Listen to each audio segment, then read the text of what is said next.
এই দেখুন, কচুর শাকে বড় বড় চিংড়ি মাছের আসর বসিয়েছি।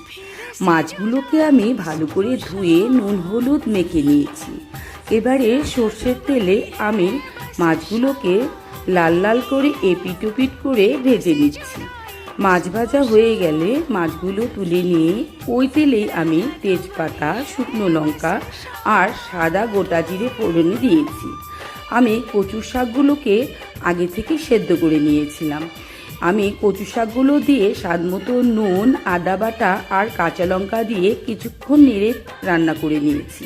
এবারে আমি এর মধ্যে হলুদ দিয়ে আর একটু ভেজে নিলাম।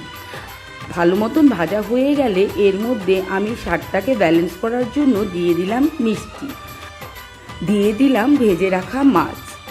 মাছ দিয়ে কিছুক্ষণ নেড়ে চেড়ে আমি নামিয়ে নেব।